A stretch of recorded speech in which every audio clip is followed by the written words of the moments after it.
Muy buenos días. Hoy vamos a comenzar a explicar el módulo 10 del programa que habla de los llamados grupos vulnerables.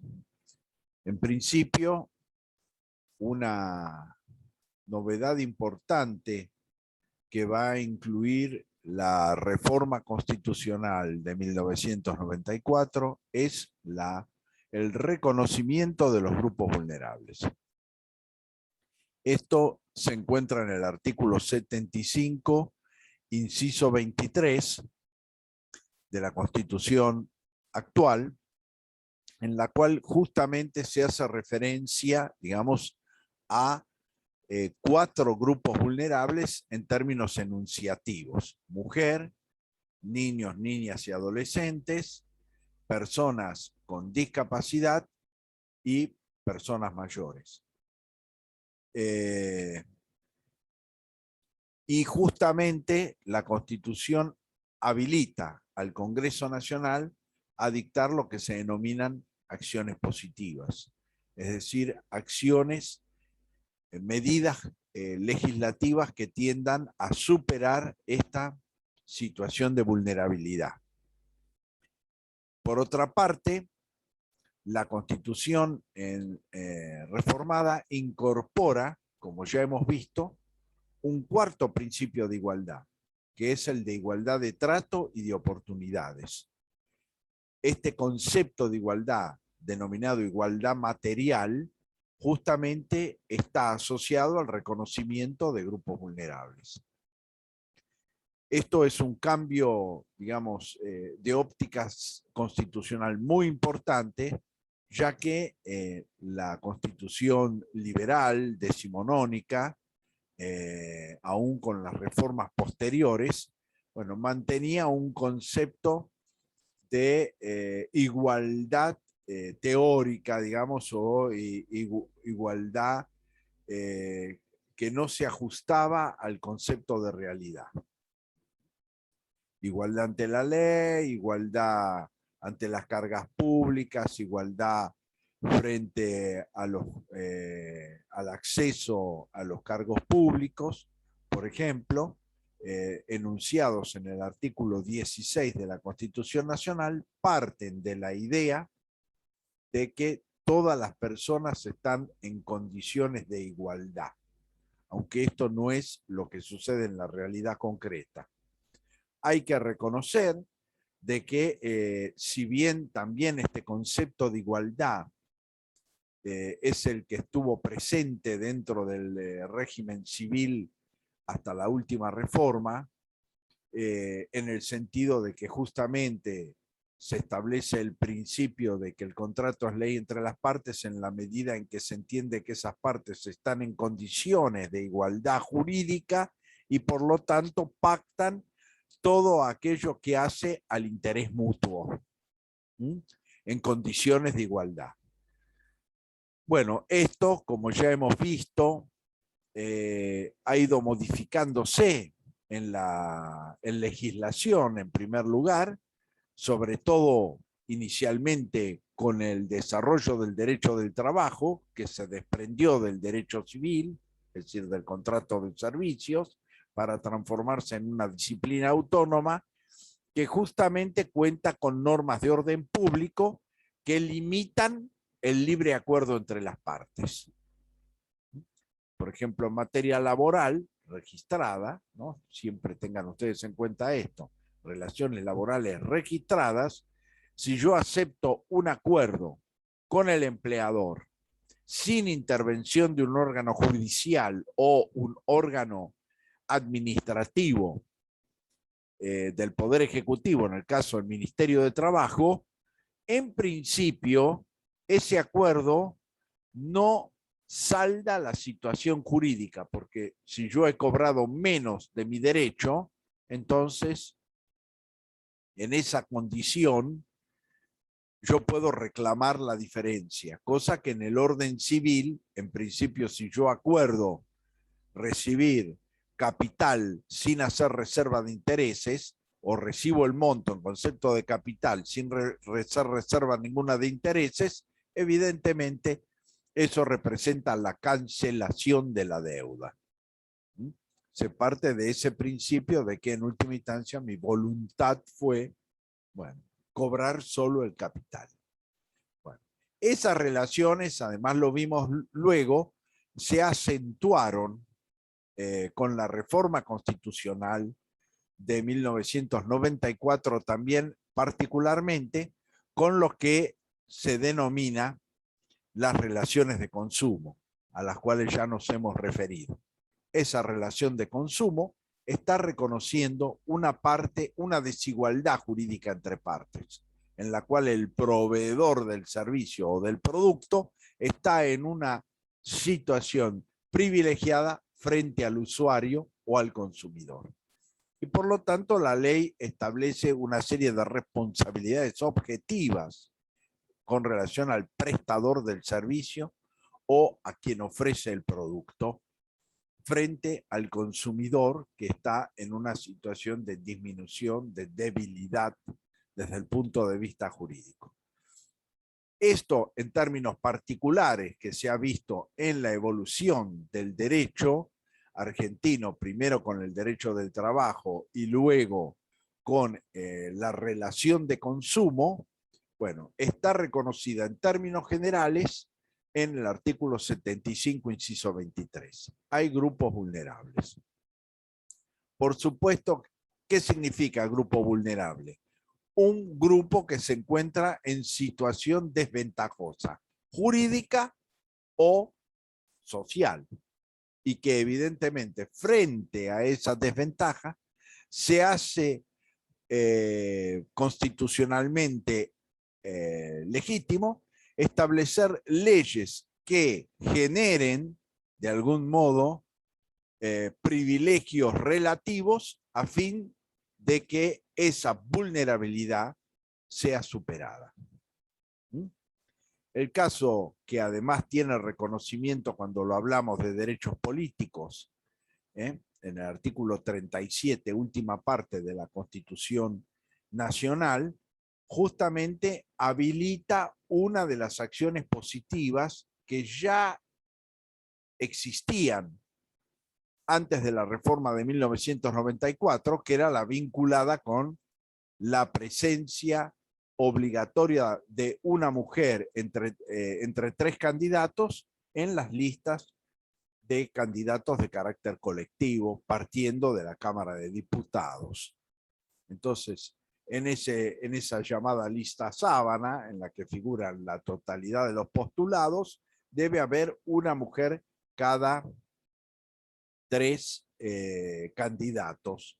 Esa ley existía ya antes de la reforma de 1994, lo que se conoció como cupo femenino en esa época, y que justamente la Constitución de 1994 en particular constitucionaliza en la última parte del artículo 37, que es el que incluye los derechos políticos en la Constitución nacional, que estaban ausentes en forma expresa de su contenido hasta esa última reforma. Pero a su vez,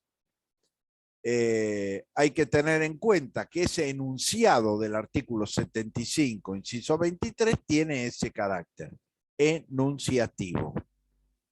Hay que decir de que para el sistema interamericano de derechos humanos, principalmente Comisión Interamericana y Corte Interamericana de Derechos Humanos, el grupo o vulnerable, digamos, por excelencia es los sectores pobres o indigentes.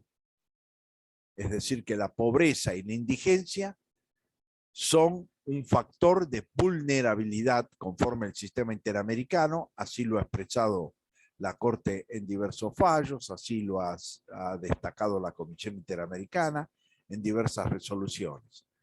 Con lo cual, esto significa de que el artículo 75, inciso 23, no tiene carácter taxativo en su enunciado, es enunciativo y no representa la inexistencia de otros grupos vulnerables. Y vuelvo a insistir, esto es de absoluta y total actualidad, la pobreza y la indigencia es un grupo de vulnerabilidad que justamente exige y habilita acciones positivas por parte del Poder Legislativo a fin de paliar esas situaciones de vulnerabilidad.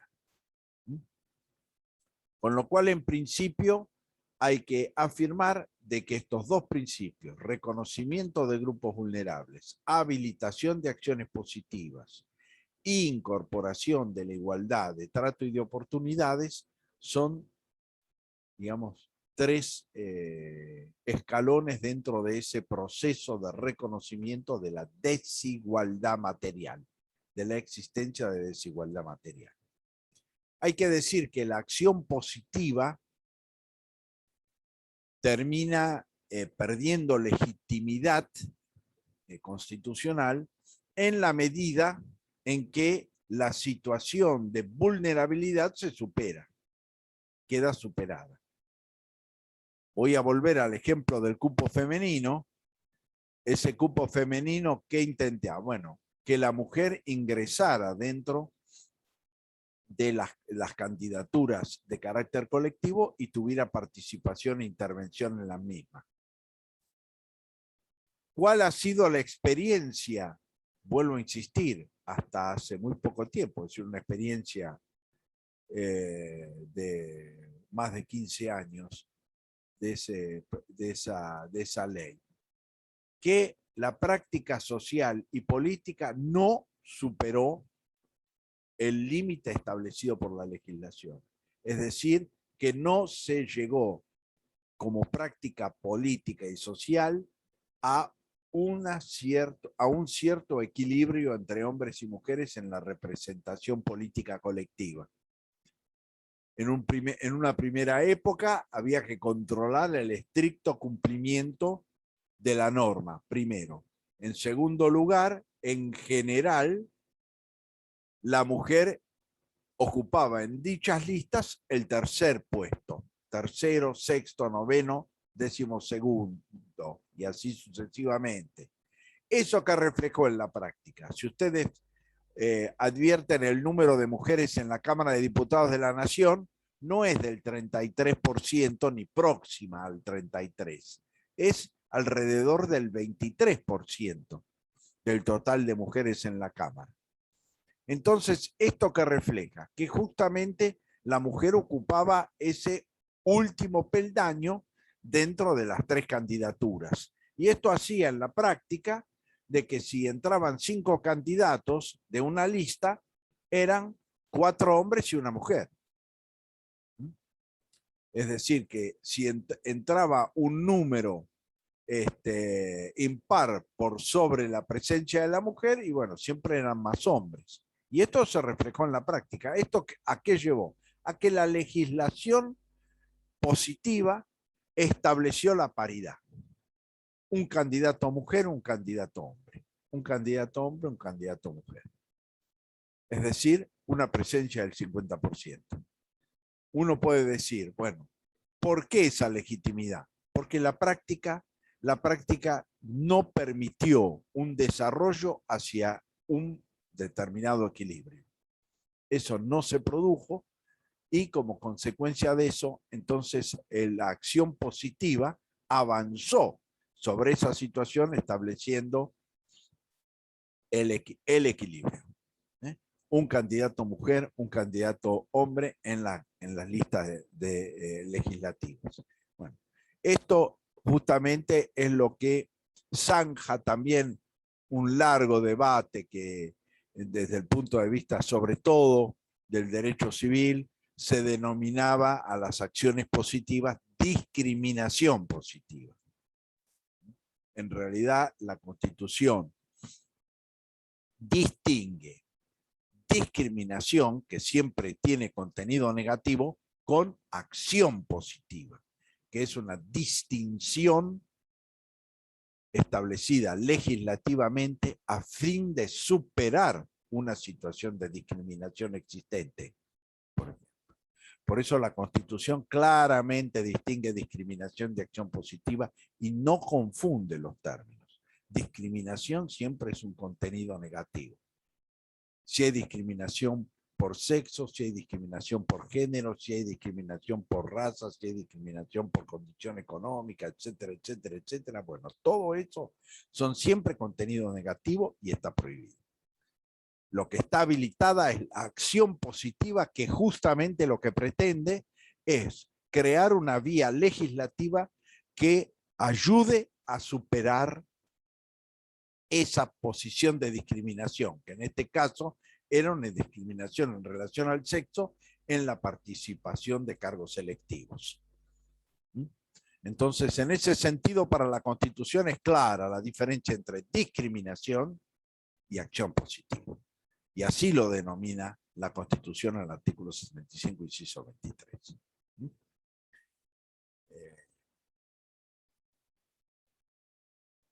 En ese contexto, entonces, es que la óptica de la Constitución sobre la realidad se ha modificado. Reconociendo a los grupos vulnerables, reconociendo determinadas categorías de grupos vulnerables en forma enunciativa y habilitando las acciones positivas frente a esos grupos vulnerables, que en general son vulnerables porque son objeto de discriminación. Y esta es, digamos, es en principio la regla de carácter general. Dentro de ese contexto,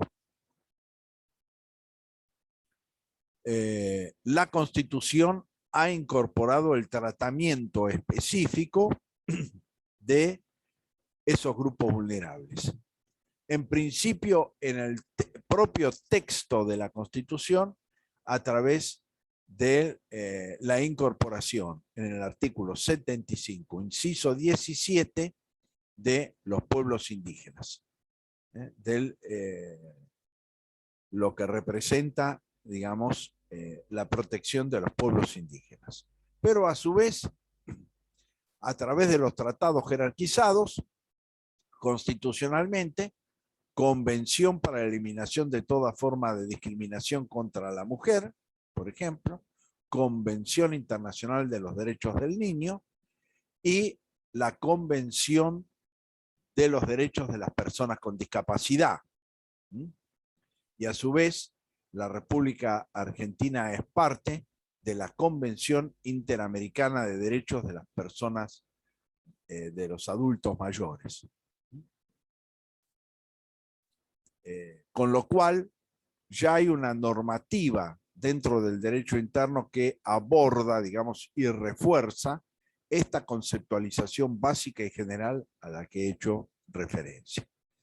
Nosotros en esta bolilla nos vamos a referir a distintas situaciones de grupos vulnerables y su tratamiento, sin dejar de señalar de que también ha habido desde el punto de vista de la jurisprudencia interamericana otros parámetros para la determinación de vulnerabilidad. Uno de ellos, que fue muy desarrollado por la jurisprudencia de la Corte Interamericana, es las personas privadas de libertad que dependen exclusivamente de la acción estatal. Y privadas de libertad no solamente por razones penales, sino también por razones asistenciales o médicas. Es decir, la Corte Interamericana ha justamente marcado esa situación de vulnerabilidad, no solamente con relación a las personas privadas de libertad por motivos penales, es decir, por cumplimiento de una condena o por una prisión preventiva efectiva, sino además las personas que sufren encierros de distinta naturaleza como consecuencia de una presunta asistencia de salud, etc. Donde además la Corte Interamericana ha establecido la responsabilidad del Estado, aún tratándose de servicios privados o particulares, en la necesidad de su control y reglamentación por parte del Estado. Con lo cual, aún en esos casos, hay responsabilidad por parte del Estado, aunque la prestación inmediata del servicio, por ejemplo, en un centro de salud privado,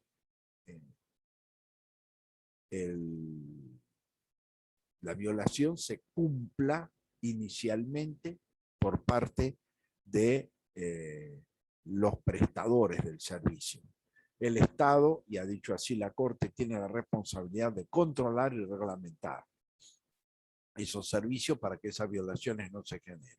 Y luego están, por supuesto, aquellos que son provisión directa por parte del Estado, ¿no?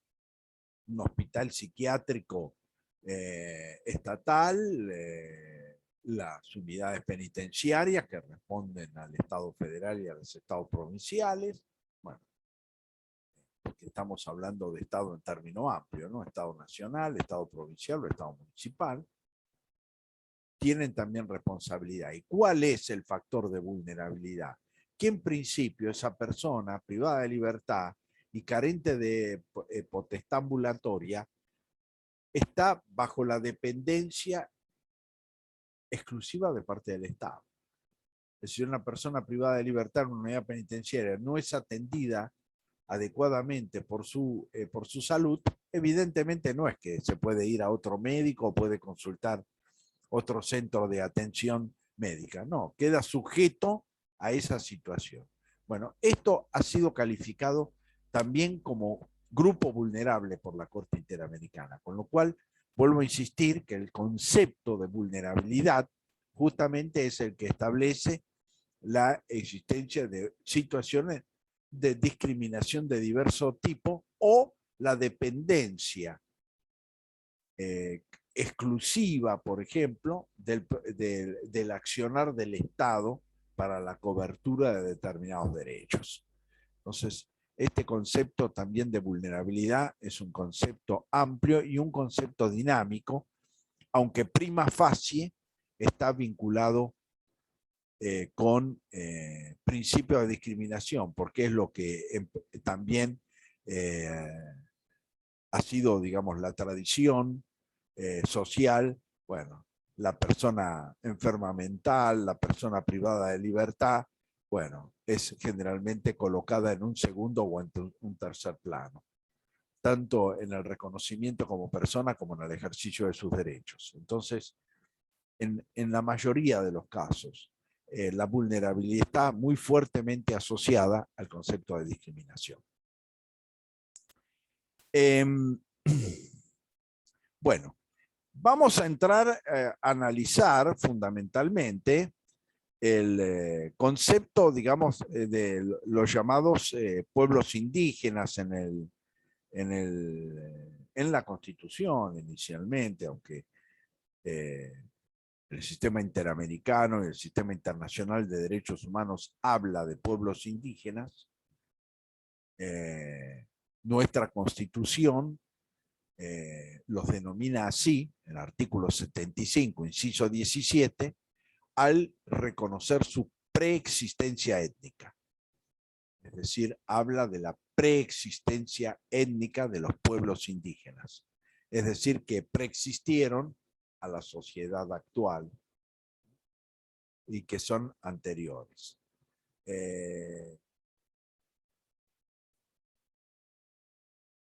El artículo 75, inciso 17, generó algunos debates en la doctrina vinculados a dos cuestiones: si era necesario este reconocimiento por la Constitución; dos, si no era un reconocimiento tardío.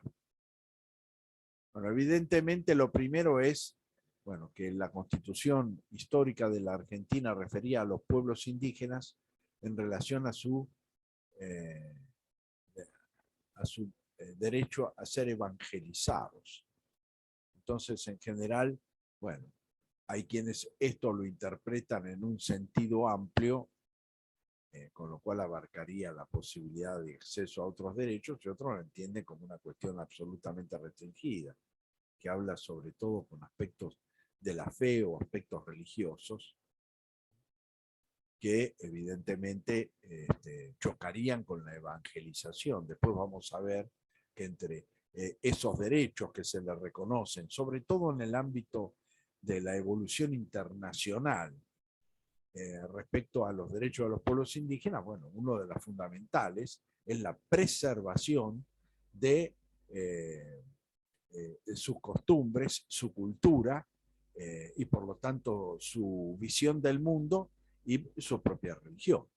Entonces, evidentemente esto también tiene que ver con los alcances del reconocimiento. Entonces, desde esa perspectiva, que la Constitución haya incluido a los pueblos indígenas dentro de su tratamiento, evidentemente que no solamente es oportuno, sino que resulta necesario por algunas de las cuestiones que vamos a ver a continuación.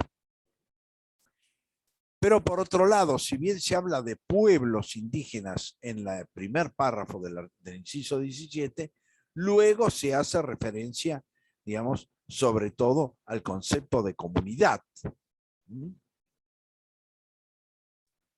Habla de la personería jurídica de sus comunidades. No habla de la personería jurídica de los pueblos. ¿Por qué? Bueno, porque dentro de nuestra concepción occidental de la política, el Estado, ¿cuáles son los elementos fundamentales del Estado? Bueno, son territorio, población, y soberanía. Entonces, en ese contexto, el contenido de pueblo hace un elemento del Estado. Por eso hay también una reivindicación como pueblo mapuche, por ejemplo, como una forma de establecer, bueno, su propia institucionalidad, su propia administración territorial, el mantenimiento de sus formas culturales, de formación, de transmisión de los conocimientos, etcétera, etcétera, etcétera, que son situaciones que a la vez el sistema internacional reconoce, aunque sin que esto signifique reconocerles el derecho a la independencia, que sería, ¿no? Es decir, a transformarse en un pueblo independiente como un nuevo Estado con un territorio propio y con una población propia. Esa razón es por la que, por un lado, se habla de pueblos antes de la aparición del Estado Nacional, y luego se habla de comunidades, es decir, una vez que el Estado ha quedado constituido a partir de la Constitución, del orden constitucional. Y es por eso el cambio de denominación, de por qué se habla de pueblos indígenas y por qué se habla de comunidades en la Constitución Nacional, sin perjuicio de lo cual, en el sistema internacional de derechos humanos, se habla de pueblos indígenas. Fundamentalmente de pueblos indígenas, en la medida en que la protección de sus derechos es de carácter amplio. Después vamos a ver cuál es el alcance que le da nuestra propia Constitución Nacional. Ahora, como les indicaba, en general, ¿por qué entendemos que los pueblos indígenas son un grupo vulnerable? Bueno, fundamentalmente porque han sido objeto de discriminación, primero de persecución. Si uno analiza la evolución del sistema jurídico constitucional argentino, la equiparación de derechos entre los pueblos indígenas y los criollos estaba dentro de la mirada y de la óptica de la llamada Revolución de Mayo de 1810.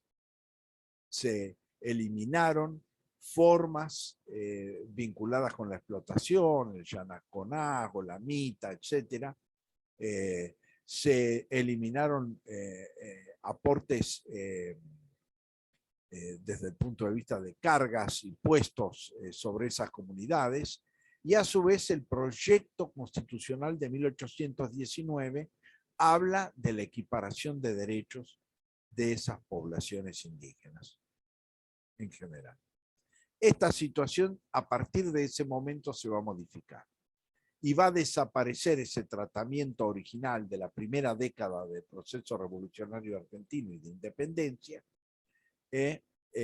eliminando la consideración de sus derechos. ¿Cuál es el motivo? El motivo es central, un motivo económico, la ocupación de tierras. Es decir, la primera expedición al desierto, llamadas expediciones al desierto, es decir, de una manera paradójica, en la medida en que no eran desiertos, eran territorios ocupados, efectivamente, fue en 1820, es decir, Martín Rodríguez fue el que llevó adelante la primera expedición, digamos, la primera expedición llamada Expedición al Desierto, sobre el territorio de la provincia de Buenos Aires, llegando al centro de la provincia de Buenos Aires, es decir, la ciudad de Tandil tiene un destacado monumento dedicado a Martín Rodríguez, porque los primeros fortines en esa zona van a estar vinculados con esa campaña llevada adelante por quien era gobernador de la provincia de Buenos Aires en ese momento, el general Martín Rodríguez. Luego, la segunda campaña se va a llevar adelante por Juan Manuel de Rosas en el interreño que va entre su primera y segunda gobernación. Estamos hablando 1831. Esta segunda campaña llega hasta el sur de la provincia de Buenos Aires, hasta la zona, digamos, de lo que es el Río Negro, que justamente, bueno, va a expandir la explotación de la tierra en la provincia de Buenos Aires y el sistema de estancias, que va a ser uno de los mecanismos económicos de la provincia de la época.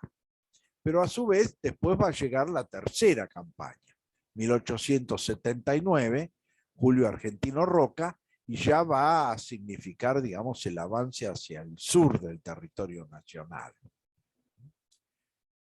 Todo eso, entonces, evidentemente colocó, digamos, a los pueblos indígenas como enemigos, digamos. Como enemigos del desarrollo, enemigos del progreso, dentro del sistema, digamos, capitalista al cual la Argentina se incorpora, sobre todo fuertemente a partir de la llamada generación del 80, es decir, a partir de la primera presidencia de Julio Argentino Roca en 1880. Por otro lado, el impacto político de la campaña al desierto, no cabe ninguna duda, porque fue el precedente fundamental que llevó a Julio Argentino Roca a la presidencia de la República, que ha sido el presidente más joven de la Argentina, es decir, llegó a la presidencia con 37 años. Entonces, evidentemente, esto ya desplaza, digamos, a los pueblos indígenas del reconocimiento de sus derechos. Y la Constitución histórica solamente habla de esos pueblos en relación a la evangelización, que de alguna manera era la consolidación de lo que fue la conquista, ¿no? Los objetivos de la conquista era la evangelización. Fue una de las razones o las motivaciones que llevaron adelante el proceso de la conquista española en América. Pero no hay ninguna referencia específica a sus derechos. Esto recién se va a incorporar en el artículo 75, inciso 17, que si bien refiere a las potestades del Congreso Nacional, esas potestades hacen referencia a derechos propios de esas comunidades, en principio. Es decir, en la segunda parte del artículo 75, inciso 17, digamos, adquiere importancia más que por por las atribuciones que se le otorga al Congreso, por los derechos que a esos pueblos indígenas se los reconoce, pero ya con el término de comunidades, en la medida en que están integradas al Estado, ¿no? O forman parte del Estado. En ese sentido, lo que va a decir es garantizar el respeto a su identidad y el derecho a una educación bilingüe e intercultural. Bueno, este es un aspecto fundamental de nuestro sistema, en la medida en que se habla de la educación bilingüe y se habla de una educación intercultural, que son dos aspectos fundamentales. Es decir, la educación bilingüe tiene que ver con la utilización de la lengua materna de esos pueblos indígenas y por el otro lado, bueno, el idioma dominante del Estado, digamos. En este caso estamos hablando del castellano. Pero a la vez, la interculturalidad no solamente está vinculado con la relación de los conocimientos culturales diferenciados, sino con el respeto también de los mecanismos de formación y educación tradicionales y con los de carácter general, es decir, establecer una interrelación, una simbiosis entre esos sistemas. Y en general, cuando hablamos de educación intercultural, no solamente tenemos que hablar de educación intercultural en el sentido de la relación de los pueblos indígenas con la educación, sino también con la relación con la educación del resto de la población no indígena, porque una de las cuestiones también que es una dificultad hasta la actualidad, es que hay poca formación educativa vinculada con las culturas propias de esos pueblos. ¿Mm? Es decir, tenemos muy poca relación, y en todas las disciplinas, porque a la vez esto estaría no solamente vinculado, digamos, a determinadas tradiciones de carácter cultural. No hablamos solamente, bueno, de la cultura desde la perspectiva artística, hablamos de la cultura desde el punto de vista de la organización política, de la administración de justicia, etcétera, etcétera. Bueno, justamente la educación intercultural, ¿qué exigiría? Bueno, que la formación profesional incorporaría esas formas de administración de justicia como mecanismo de aprendizaje. Bueno, eso está absoluta y totalmente ausente. En nuestra profesión no está. Es decir, no tenemos el más mínimo conocimiento de las formas de administración de justicia de esos pueblos indígenas. Y por lo tanto, tenemos no hay una visión intercultural. Es decir, vuelvo a insistir, la interculturalidad no solamente significaría, bueno, la penetración de la educación occidental, para decirlo en términos generales, dentro de los pueblos indígenas, sino es la incorporación dentro de esa sociedad occidental de las bases culturales de esos pueblos. Tiene que establecerse una interrelación en esa formación. Y eso todavía está muy lejos de producirse. Porque evidentemente, por supuesto, hay un interés de la cultura dominante de influir sobre la formación de esos pueblos originarios. Y entonces, evidentemente, ¿eso qué significa? Bueno, que aún, primero, que en muchos términos tampoco ese reconocimiento de interculturalidad es trabajoso, digamos, no está ampliamente reconocido, pero a la vez mucho menos en lo que tiene que ver con la formación educativa, cuando esos pueblos indígenas no son el destinatario fundamental de esa formación. Porque la interculturalidad es un concepto que,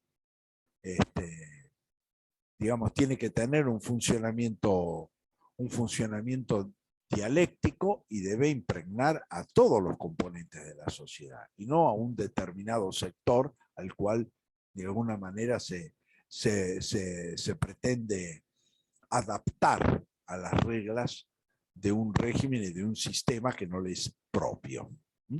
Entonces, es importante el reconocimiento que hace la Constitución en el sentido no solamente del carácter bilingüe, para que específicamente no pierdan las tradiciones propias, esas comunidades que en la mayoría de los casos se transmiten de un modo oral. Es decir, la característica mayoritariamente saliente de esas poblaciones indígenas es que la transmisión cultural es oral. Por lo tanto, la preservación del idioma originario es también una tarea de esa interculturalidad, porque imagínense ustedes,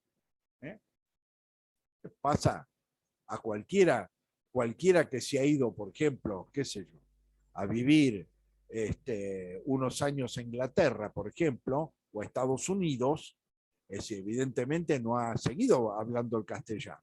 Ha debido aprender el inglés, ha tenido que aprender el inglés norteamericano y muchas veces con el tiempo hasta ha terminado olvidando su lengua materna. Bueno, esto es lo que sucede también con los pueblos indígenas, ¿no? Es decir, uno va a un tercer país que habla un idioma distinto y evidentemente va perdiendo contacto, y en la medida en que pasa el tiempo, y bueno, eso hace que ese contacto se va diluyendo cada vez más y uno termine perdiendo la habilidad de ese lenguaje. Por eso, por ejemplo, el sistema internacional no solamente hace referencia al carácter bilingüe del contenido, sino a la necesidad de la enseñanza de la lengua materna. Es decir, para que esa lengua materna no se pierda ante las nuevas generaciones, por lo que representan en la transmisión de la tradición y en el mantenimiento de la propia cultura. Entonces, el carácter bilingüe no solamente tiene que ver con que esas comunidades hablen el idioma castellano, tiene que ver con que preserven su propio idioma, en principio. ¿Por qué? Porque la inserción social dentro de una sociedad que habla un idioma diferente, bueno, evidentemente termina neutralizando la capacidad de conocimiento y de uso del lenguaje materno. Entonces, el concepto de bilingüe y el concepto de interculturalidad son conceptos complejos que no solamente significan la enseñanza, digamos, en dos lenguas dentro de una escolaridad, digamos, de carácter general, cuando participa de esa escolaridad los pueblos originarios, sino se trata de la preservación del idioma materno como mecanismo para la preservación de los antecedentes culturales y de las tradiciones, la interrelación entre las formas educativas de esos pueblos originarios o formas tradicionales, se denominan en el sistema internacional, con las formas generales de educación. Y a su vez una interculturalidad que esté dirigida a al conocimiento de la cultura de esos pueblos, aún en ámbitos diferentes a los que ese pueblo participa.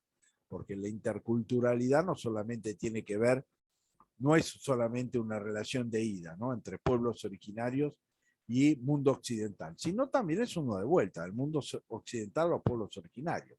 Porque una de las razones fundamentalmente de la discriminación es también el desconocimiento. Lo que se conoce hoy como negacionismo. Es decir, en la medida en que no hay presencia de esas culturas en la formación de carácter general, es muy fácil negar su existencia, que ha sido un poco la realidad de una parte, vuelvo a insistir, de la doctrina que dice que es tardío. Bueno, ¿por qué? Y porque ya quedan pocos pueblos originarios, son pocos. La mayoría fue exterminado. Entonces es el negacionismo. No están, no existen, no son parte importante de la sociedad argentina. Bueno, Eso justamente, ¿por qué es posible? Y bueno, porque dentro de la cultura o de la formación occidental dominante, la cultura hay una ausencia de esa interculturalidad y de esa presencia de los pueblos originarios. Vuelvo a insistir en distintos aspectos que no solamente tienen que ver con las tradiciones desde el punto de vista artístico, de producción, de uso de la tierra, etcétera, sino también de organización, como pueblos. Por ende, esto es una proyección sumamente importante dentro del artículo 75, inciso 17. El segundo es reconocer la personería jurídica de sus comunidades. Que sería dentro del sistema occidental, el reconocimiento, esos pueblos estarían reconocidos a partir de que tienen una determinada organización con reconocimiento de su personería, ¿no? Es decir, sería una forma de reconocimiento de su existencia a través del reconocimiento por parte del Estado de su personería jurídica, como comunidad indígena. Pero a su vez también habla del reconocimiento de la propiedad comunitaria. Y en este concepto también es importante porque no se habla de la propiedad, se habla de la propiedad comunitaria. Es decir, ¿qué significa esto? Significa la propiedad tal cual es usada y administrada por esos pueblos. Es por eso que la Corte Interamericana de Derechos Humanos, en el marco del artículo 21 de la Convención Americana, coloca la propiedad comunitaria como una forma de uso. Es decir, con el derecho a usar libremente de la propiedad. Entonces, en ese contexto, da legitimidad a la protección de la propiedad comunitaria. Nuestra Constitución establece, digamos, que eso también ha sido ratificado por la Corte Interamericana de Derechos Humanos en ya diversos casos donde se ha analizado el derecho a acceso a la propiedad comunitaria,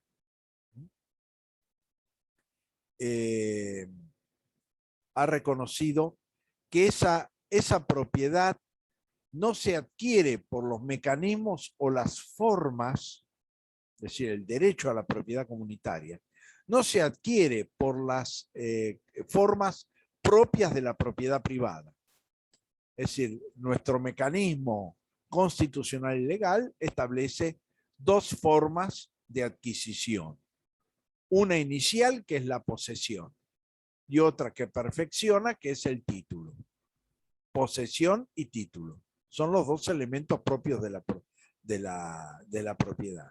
Yo tengo una propiedad, soy titular de una propiedad en forma perfeccionada a través de estos dos elementos, posesión o título. Si tengo la pura posesión, entonces podré tener, dentro de determinadas condiciones temporales y formas de ejercicio de esa posesión, la posibilidad de acceder a un título a través del transcurso del tiempo y perfeccionar ese título. Bueno, la Corte Interamericana ha sido bien clara de que justamente, y nuestra Constitución así lo refleja, porque dice la propiedad comunitaria respecto a las tierras que tradicionalmente ocupan. Es decir, que la remisión de la Constitución tiene que ver con la tradición cultural. Y en ese sentido, la Corte Interamericana ha señalado que no estamos hablando de ocupación física, sino estamos hablando de una relación cultural entre la tierra y esa población. Y esto es una cuestión básica, porque ¿qué es lo que está sucediendo? Está sucediendo en la actualidad. Esos pueblos están cada vez expulsados por medios legales y a veces por medio de la fuerza de esa ocupación territorial. Es decir, que ese derecho no está vinculado con la posesión en términos de propiedad privada, es decir, que es ocupación efectiva, en principio, de esa propiedad, sino que lo que ha dicho la Corte Interamericana es la relación vinculada con la cosmovisión de esos pueblos originarios con relación a su tierra, lo que representa el mantenimiento del derecho aún más allá de la ocupación efectiva.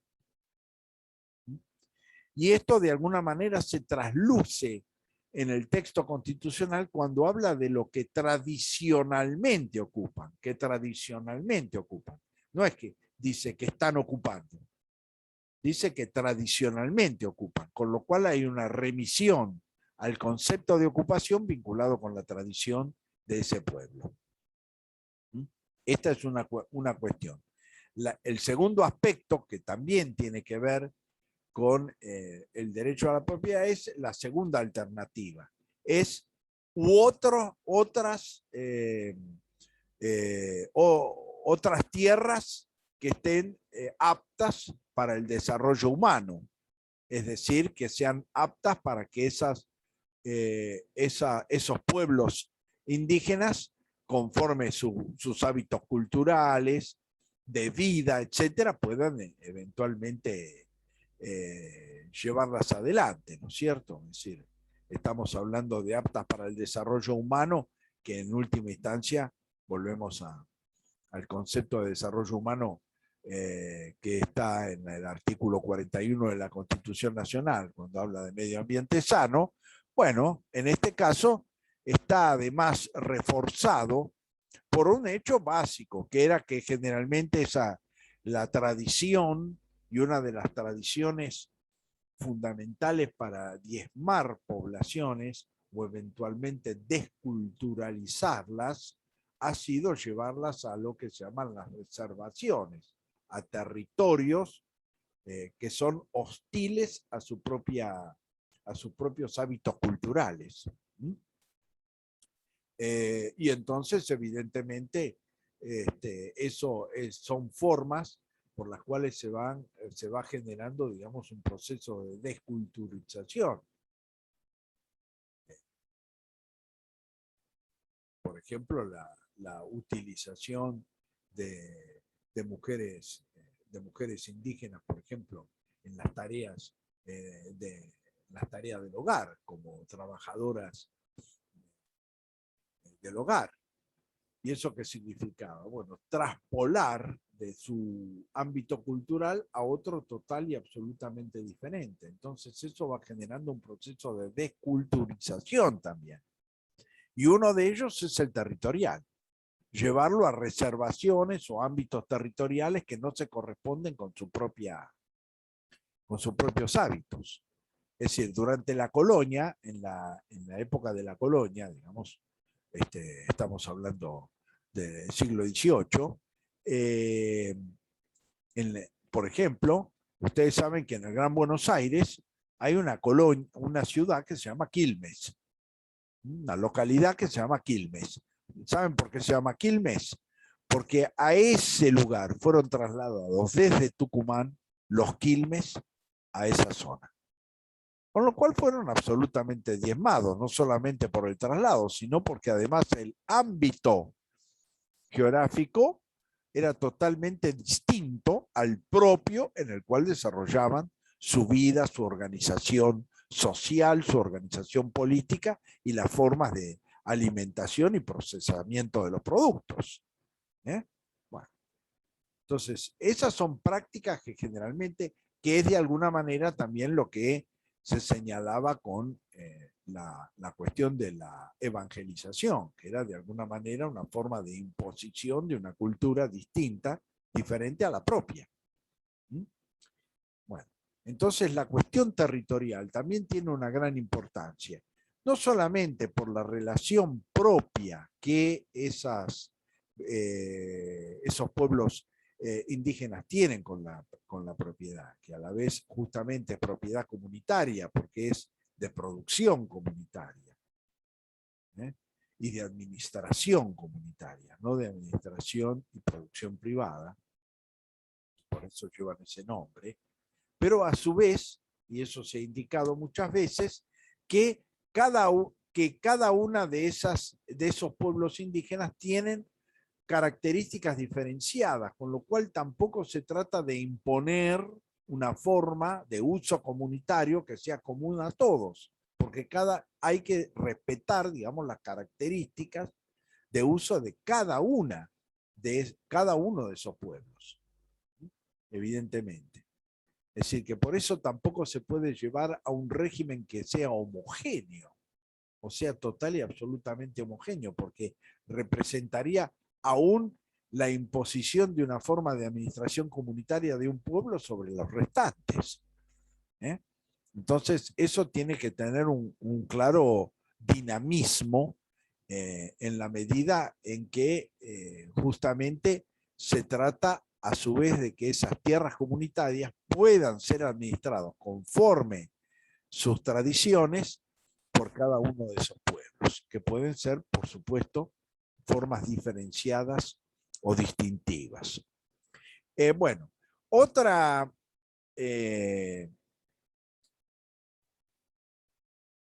cuestión es que esas tierras establecen límites, la Constitución, que no pueden ser enajenadas, que no pueden ser sujeto de garantía, digamos que no pueden ser hipotecadas, gravámenes o embargos, ni pueden ser transmisibles.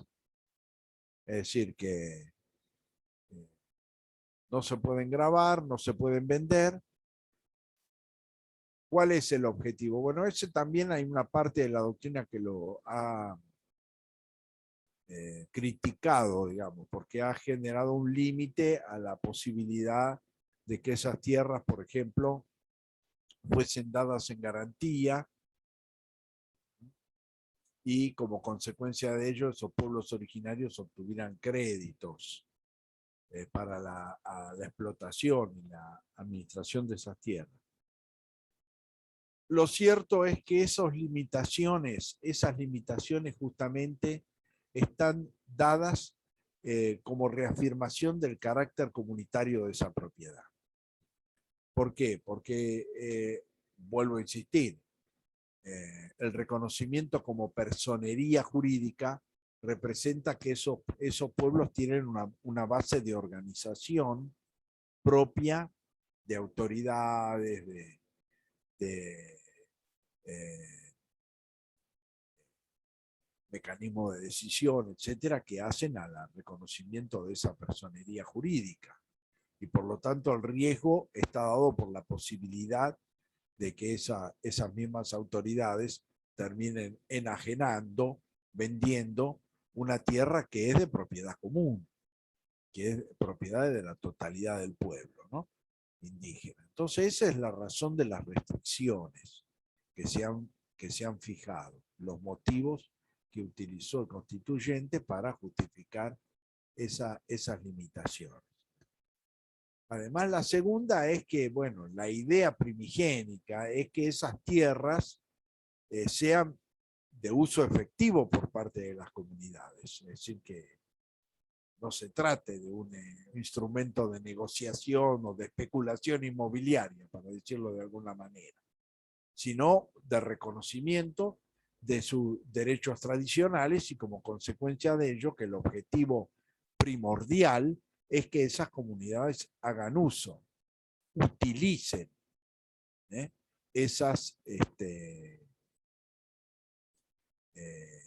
tierras para su propio provecho. Sin perjuicio de lo cual, en la práctica, lo que ha sucedido, cosa que no está prohibida, es el arrendamiento de tierras. Es decir, que aquellos pueblos a los cuales se le ha reconocido esa tierra comunitaria, bueno, han recurrido al arrendamiento, es decir, al alquiler de tierras a terceras personas, a terceras organizaciones. Bueno, eso también de alguna manera, bueno, por un lado está habilitado, es decir, no está prohibido por la Constitución, por el otro lado está en contradicción un poco con el sentido del otorgamiento de esas tierras, que es que haya una explotación de la propia comunidad, es decir, que esa relación entre la tierra y esa comunidad, bueno, se fortalezca, se convalide, digamos, ¿no? Y no que sea usada por terceros. Pero es lo que está sucediendo en la práctica en los casos en que esas propiedades han sido concedidas ya a determinadas poblaciones. El acceso a la propiedad comunitaria es una cuestión sumamente dificultosa y trabajosa. A pesar de que la Constitución de 1994 ha establecido ese derecho a acceso a la propiedad comunitaria, la operatividad de acceso ha sido muy compleja. Tal es así que en la actualidad se está debatiendo la posibilidad de prórroga de una ley, que es la 26.120, que justamente fija el proceso, digamos, de análisis de qué tierras le corresponden o tienen derecho las distintas comunidades. Y a pesar de eso, bueno, hay serio riesgo de que aún esa ley de carácter básico, que tiene como finalidad, bueno, hacer un estudio respecto a las poblaciones existentes y a las tierras reivindicables o disponibles, bueno, está en posibilidades de no ser prorrogado. Para que ustedes vean las dificultades que esto genera. Por otro lado, otro de los problemas es que tampoco hay, digamos, un tratamiento legislativo expreso de la propiedad comunitaria. Cuando se dictó, cuando se aprobó el anteproyecto de Código Civil y Comercial Unificado, por ejemplo, bueno, el proyecto Lorenzetti quería subsumir en la posesión a la propiedad comunitaria, al sistema o al régimen de posesión. Bueno, esto fue, por lo que ya expliqué antes, fuertemente resistido por las comunidades originarias y rechazaron enérgicamente la posibilidad de ese tratamiento, porque sería una forma de subsumir la propiedad comunitaria a la propiedad privada, cuando evidentemente tiene características diferenciadas por todo lo que ya dije.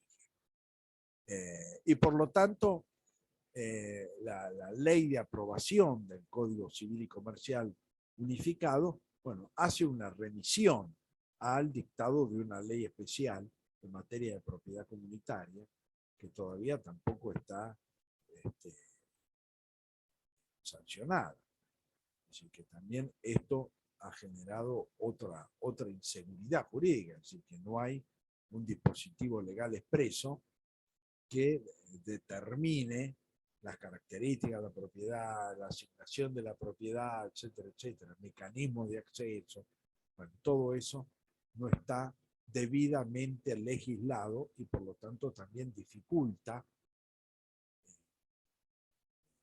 la materialización generalizada de este acceso a la propiedad.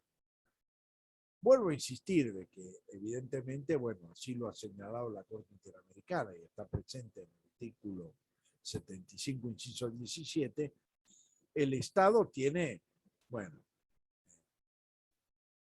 dos opciones, es decir, el otorgamiento de esas tierras que tradicionalmente ocupan a través de la expropiación de esas tierras, por ejemplo, el mecanismo de expropiación, o con el ofrecimiento de otras tierras aptas para el desarrollo humano, ¿cierto? Es decir, que hagan a las características o que guarden características de similitud con las tierras tradicionales y con los hábitos culturales, de organización, etcétera, de esas comunidades. Otro aspecto es asegurar su participación en la gestión referida a sus recursos naturales y a los demás intereses que los afecten. Este es otro aspecto que está muy fuertemente reconocido por el sistema internacional y también por nuestra Constitución. la participación de los pueblos indígenas en la administración de los recursos naturales. Es decir, ¿esto qué significa? Bueno, que toda actividad que va a transformar ese recurso, ya sea porque se va a hacer una autopista, ya sea porque va a pasar un acueducto, ya sea porque va a pasar un oleoducto o un gasoducto, ya sea porque se quiere construir una represa. Es decir, todas esas cuestiones que afectan el carácter natural del ambiente.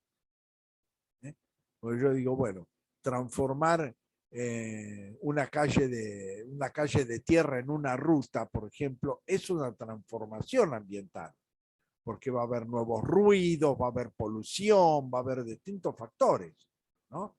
Lo mismo que si yo coloco un oleoducto, un gasoducto que genera un riesgo potencial. Hay un derrame, etcétera, bueno, puede ser un desastre ecológico. Bueno, los pueblos originarios tienen derecho a participar y a decidir. Pero justamente, bueno, esto, ¿por qué se hace difícil o muchas veces no se lleva adelante con toda precisión y con toda seguridad? Justamente porque tampoco hay reconocimiento territorial. Entonces muchas veces esos pueblos reivindican territorios propios que no tienen el reconocimiento del Estado como tales. Entonces también el Estado termina, bueno, ignorándolos. Porque vuelvo a insistir, esos pueblos muchas veces están, no solamente, digamos, no tienen tierras efectivamente, sino que aún las que ocupan terminan siendo, digamos, expulsados por la fuerza. Eso ha pasado mucho en distintas provincias, por ejemplo, en el caso de Santiago del Estero. ¿Por qué? Y bueno, porque se quieren recuperar para el cultivo de la soja. Sencillamente por eso. Entonces esos territorios se transforman en territorios de explotación agrícola relativamente rentables. Entonces esas poblaciones terminan siendo, digamos, expulsadas en última instancia por la fuerza. En última instancia por la fuerza de esos territorios. Y justamente, como no hay un reconocimiento de propiedad en los términos del artículo 75, inciso 17, y bueno, no hay la posibilidad de la reivindicación de esas tierras. Entonces, justamente la consulta también se ve un poco entorpecida. Y por supuesto que los pueblos originarios la han exigido en la medida en que reivindican determinados territorios como propios. Pero a veces la inexistencia del reconocimiento de esos territorios como propios de los pueblos indígenas por parte del Estado hace que el Estado lo ignore y directamente no lleve adelante estas consultas vinculadas con la administración de los recursos naturales y los restantes, porque además la Constitución habla de los recursos naturales, pero habla de los demás intereses que los afecten, no solamente de los recursos naturales. Bueno, esas relaciones de participación, de consulta, también muchas veces no son llevadas adelante por el Estado, ¿no? A medida en que no hay un reconocimiento amplio de territorialidad comunitaria a favor de esos pueblos. Y por último, las provincias pueden ejercer concurrentemente estas atribuciones, es decir, la legislación es legislación provincial y también legislación nacional. Es decir, hay algunas provincias en las cuales esas reivindicaciones, bueno, están mejor legisladas, están más desarrolladas, y otras que lo están en mucha menor medida. Pero la Constitución está estableciendo esa finalidad, digamos, ¿no? La finalidad de que la legislación, la competencia legislativa, es tanto del Estado Nacional como de las provincias. Es decir, es una atribución compartida dentro del régimen federal. Bueno, es una atribución compartida por la nación y por las provincias. Bueno, un poco para cerrar la clase de hoy, vamos a hacer una introducción sobre todo a los contenidos básicos de la Convención Internacional de los Derechos del Niño. Es decir, los niños son, digamos, son también sectores vulnerables o vulnerados, considerados así por la Constitución Nacional. Sobre todo la discriminación respecto a los niños está fundamentalmente dada por distintos ámbitos. En el ámbito social, como ustedes saben, eso es de conocimiento público, cuando se está hablando de los niveles de pobreza y de indigencia en la Argentina, se calcula que 6 de cada 10 niños están en esa condición. Si no están en condición de pobres o en condición de indigentes. Es decir, que desde el punto de vista social, la niñez es un sector claramente vulnerable. Por otro lado, que fue otra de las batallas que se llevó, sobre todo a partir de 1990 en adelante, los niños, las niñas y los adolescentes estaban discriminados legislativamente en el ejercicio. Es decir, el régimen tradicional de la patria potestad, que regía, digamos, la legislación argentina, hacía que el niño, la niña o el adolescente menor de edad quedaba sujeto a la autoridad de los padres.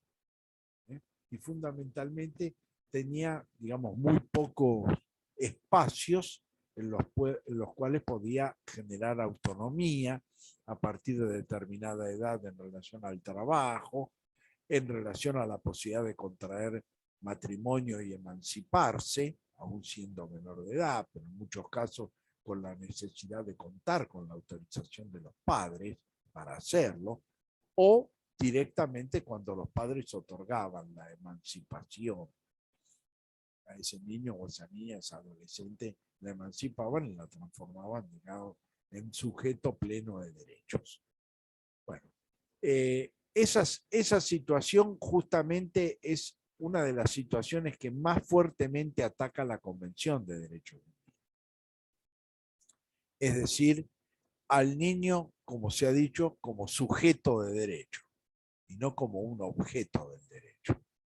Es decir, el niño, la niña, el adolescente es sujeto de derechos y como sujeto de derechos es titular de todos los derechos que son reconocidos en el sistema internacional como en el sistema nacional. Es decir, derecho a libertad religiosa, libertad de expresión, a asociarse, a tener, a enseñar y aprender, etcétera, etcétera. Como lo establece el artículo 14 de la Constitución Nacional, por ejemplo. Bueno, en la medida que el niño, la niña, el adolescente es titular de derechos, tiene también esos derechos. Entonces, la conceptualización del niño, niña o adolescente como titular de derechos va impuesta de alguna manera por la Convención de Derechos del Niño, que la Argentina ratificó en 1990. Es decir, va a hacer el necesario cambio de paradigma que de alguna manera adopta el Código Civil y Comercial Unificado, posteriormente aprobado. Pero durante un largo lapso de tiempo había una discontinuidad entre los derechos convencionales y los derechos legales, fijados, por ejemplo, por el Código Civil con respecto a niños, niñas y adolescentes. ¿Cuáles son las reglas que frente a esa descripción como sujeto de derecho, que es una definición de la Convención de Derechos del Niño? Bueno, en primer lugar, que lo vimos cuando hablamos del derecho a la vida, bueno, la definición de niño de la Convención es desde el nacimiento hasta los 18 años. Y a su vez, como vimos en esa oportunidad, por un fallo del año 2012, el caso FALS, sobre medidas autosatisfactivas, la Corte Suprema de Justicia de la Nación dijo que la Constitución Nacional no protege la vida desde la concepción. Esto es una cuestión.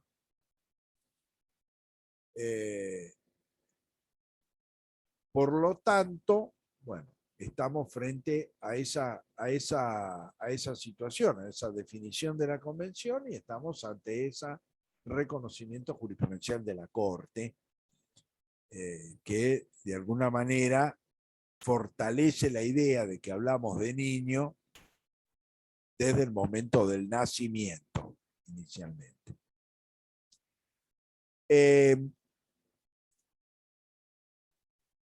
En ese contexto, ¿qué dice la Convención de Derechos del Niño? Bueno, en primer lugar, que todo niño tiene derecho a ser oído en cualquier trámite administrativo o judicial donde se resuelvan sus intereses. Esto, ¿cuál es el límite? Bueno, el límite es el desarrollo madurativo de ese niño. Por supuesto que si estamos hablando de un niño adolescente, quién sabe, de 15 años, 16 años, 14, 17, tiene un nivel de maduración, por supuesto, muy diferente a un niño de 8, o un niño de 6. Pero sin perjuicio de ello, la regla general es que ese niño debe ser escuchado. Bueno, esto de por sí representó un cambio abrupto dentro de nuestro sistema judicial. La mayoría de las situaciones que abarcaban el derecho de los niños, niñas y adolescentes se resolvían entre los adultos. El caso típico, la separación, juicio de divorcio. Resolver con qué padre, madre iba a permanecer ese niño, esa niña, ese adolescente. ¿Cuáles eran las obligaciones del padre y de la madre con respecto a ese niño o esa niña? ¿Cómo es el régimen de visitas, por ejemplo? ¿Cuáles son los límites, las restricciones, las condiciones de su ejercicio? ¿Cuál es el aporte alimentario de uno de los padres con relación a esos niños? Bueno, o niñas, o adolescentes. Bueno, todo eso se resolvía entre el juez y los adultos, es decir, el padre y la madre. Al niño no se lo escuchaba directamente, de ninguna manera. Y la única voz que lo representaba era lo que llama la asesora de incapaces, pero que tampoco escuchaba al niño, niña o adolescente. Simplemente daba su propio parecer frente al conflicto. Bueno, esto representó un cambio que al principio que no fue fácil, porque al principio, bueno, la convención lo dice, lo escuchaban, pero después era como oídos sordos. Bueno, dijo esto, lo escuchamos, chao. Seguimos. Entonces, el hecho de que el jueza o tribunal que va a resolver la situación escuche, analice y responda en su resolución por qué sí o por qué no lo que el niño pidió, eso fue todo un proceso que no fue sencillo. ¿Por qué? Porque fundamentalmente el derecho a las visitas, al contacto entre los padres, es un derecho del niño, niña o adolescente. Es decir, el niño, niña y adolescente tiene derecho al contacto con sus padres. Entonces, evidentemente, tiene todo el derecho del mundo a expresar, dentro de su nivel de maduración, bueno, con quién prefiere estar y por qué. ¿Y cuáles son las razones de esa opción? Porque en la medida, la visita ya no es un derecho entre los padres adultos, es con relación a ese hijo, es un derecho del hijo a tener contacto. Y tal es así que la Convención de Derechos del Niño no solamente garantiza ese contacto cuando los padres están en cercanía, sino también cuando están en lejanía o viven en países distintos. La convención establece que el estado en el cual reside el padre o la madre, con el cual el niño o la niña o el adolescente debe contactarse, debe facilitar todos los medios necesarios para que ese contacto se lleve adelante. Es decir, que si hay restricciones de acceso al país, condiciones, bueno, deben ser dejadas de lado a fin de poder materializar ese contacto y facilitarlo. Entonces, eso es un cambio de paradigma, pero fenomenal, que vuelvo a insistir, no se ha materializado en el sistema jurídico en forma inmediata. Ha sido una cuestión paulatina entre las prácticas jurisdiccionales, las reformas de los códigos procesales y de los códigos de fondo, para incorporar al niño, niña, adolescente como titular de derechos. Entonces, ¿esto qué hace? Cuando lo hablamos también cuando hicimos referencia a libertad religiosa. Bueno, un padre no puede imponer, una madre no puede imponer por su propia convicción religiosa una conducta a su hijo. Pero ese hijo puede tener una fe religiosa distinta a su padre, sí la puede tener. Y obrar como tal, sí puede hacerlo, en el marco de su propia madurez. Es decir, pongamos la inversa. La historia fue siempre padre y madre testigo de Jehová que impedía la transfusión de sangre de sus hijos, ¿no? Entonces, ¿qué va a decir ahí la justicia? No, el padre y la madre no puede imponer una convicción. Ahora, ¿qué pasa si el padre y la madre son católicos apostólicos romanos y el hijo, 15 años, 16 años, es testigo de Jehová? ¿Podría decidir por sí no someterse a la transfusión? Sí podría. Porque en la medida en que comprenda la situación, las consecuencias y los efectos, es decir, tenga el grado de madurez, de comprensión suficiente, es titular del derecho a la libertad religiosa y puede obrar conforme el mismo. Bueno, esto, vuelvo a insistir, los ejemplos son innumerables. Cuando hablamos, por ejemplo, qué sé yo, de los derechos de los centros de estudiantes en los colegios secundarios, por ejemplo. Ya no lo estamos hablando como una autorización por parte del Estado. Estamos hablando del derecho a asociación de esos estudiantes, del cual son titulares y pueden asociarse. Entonces ya la mirada no es, y bueno, la autoridad educativa lo considera conveniente o no conveniente. La cuestión es que la autoridad educativa no puede vulnerar los derechos propios de esos niños, niñas o adolescentes, de los cuales son titulares, en principio. Y tiene que justificar por qué establece una restricción. Pero yo ya no desde la mirada de la conveniencia estatal, sino desde la mirada de la restricción razonable de derechos. Y es una óptica total y absolutamente diferente. Entonces, todos esos aspectos que en el pasado eran, bueno, el niño es un disminuido jurídico que está bajo el régimen de la patria potestad y por lo tanto no puede decidir nada por sí. Bueno, eso está absolutamente superado por la Convención. La Convención lo establece como titular de derechos. Y no solamente establece la titularidad de estos derechos básicos, como los que he hecho referencia y que están en el 14 de la Constitución Nacional. El derecho al contacto con los padres, por ejemplo. El derecho al acceso a la educación, a la alimentación adecuada, etc. Bueno, son todos derechos que en particular la Convención analiza. El tratamiento que esos niños y niñas adolescentes en infracción con la ley penal se les debe asegurar. Bueno, todas esas cuestiones están reguladas en la Convención de Derechos del Niño como corolario del reconocimiento como sujeto del derecho.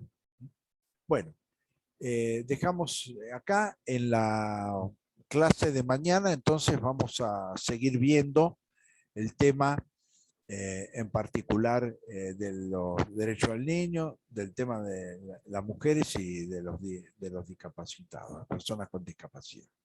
Hasta mañana. Hasta mañana, profesor. Gracias, profe. Chao, gracias.